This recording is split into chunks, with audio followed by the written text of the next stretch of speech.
وزیر اعلیٰ پنجاب کی ہدایت پر اور اسپورٹس بورڈ پنجاب کے زیر اہتمام لاہور فیسٹیول کے تحت گزشتہ روز سائیکلنگ اور منی میراتھن کا انعقاد کیا گیا۔ روڈ سائیکلنگ میں 60 سے زائد سائیکلسٹ نے حصہ لیا، جبکہ mini marathon girls and boys میں 200 سے زائد ایتھلیٹس نے حصہ لیا۔ تقریب کے مہمان خصوصی director general sports Punjab doctor Asif Tufail نے روڈ سائیکلنگ کا آغاز جھنڈا لہرا کر کیا۔ Director general sports Punjab doctor Asif Tufail نے اس موقع پر میڈیا سے گفتگو کرتے ہوئے کہا کہ وزیر اعلیٰ پنجاب کے ویژن کے تحت لاہور فیسٹیول کے اسپورٹس مقابلے ہو رہے ہیں۔ اسپورٹس بورڈ پنجاب 7 کھیلوں کے ایونٹ کروا رہا ہے۔ ان کھیلوں کا مقصد نوجوانوں کو مثبت سرگرمیوں کی جانب راغب کرنا ہے۔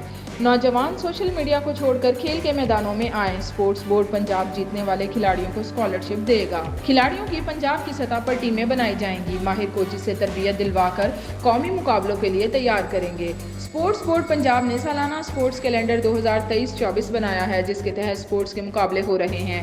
سالانہ اسپورٹس کیلنڈر سے کھیلوں کا نیا ٹیلنٹ سامنے آئے گا۔ لاہور فیسٹیول کے پروگرام 28 اکتوبر سے 12 نومبر تک جاری رہیں گے۔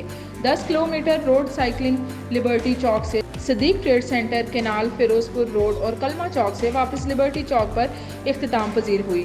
روڈ سائیکلنگ میں پہلی پوزیشن ثناء اللہ ارسلان نے دوسری اور ساجد ضیاء نے تیسری پوزیشن حاصل کی ہے۔ پہلی پوزیشن پر 50,000 روپے، دوسری پوزیشن پر 30,000 روپے اور تیسری پوزیشن پر 20,000 روپے کے انعامات دیے گئے، جبکہ چوتھی سے 10ویں پوزیشن تک 5,500 روپے کے انعامات دیے گئے۔ گرلز کی منی میراتھن لبرٹی چوک سے صدیق ٹریڈ سینٹر تک ہوئی، جس میں ماہنور اور کشف پہلی پوزیشن پر رہیں اور تیسری پوزیشن کبرا نے حاصل کی۔ پہلی پوزیشن پر 20,000 روپے، دوسری اور تیسری پوزیشن کو بالترتیب 15 اور 10,000 روپے کے انعامات دیے گئے۔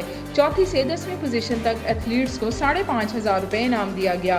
اسی طرح بوائز میں پہلی پوزیشن محمد اختر نے حاصل کی ہے، اسامہ احمد نے دوسری اور آفتاب نے تیسری پوزیشن حاصل کی ہے۔ پہلی پوزیشن پر 20,000 روپے، دوسری اور تیسری پوزیشن کو بالترتیب 15 اور 10,000 روپے کے انعامات دیے گئے۔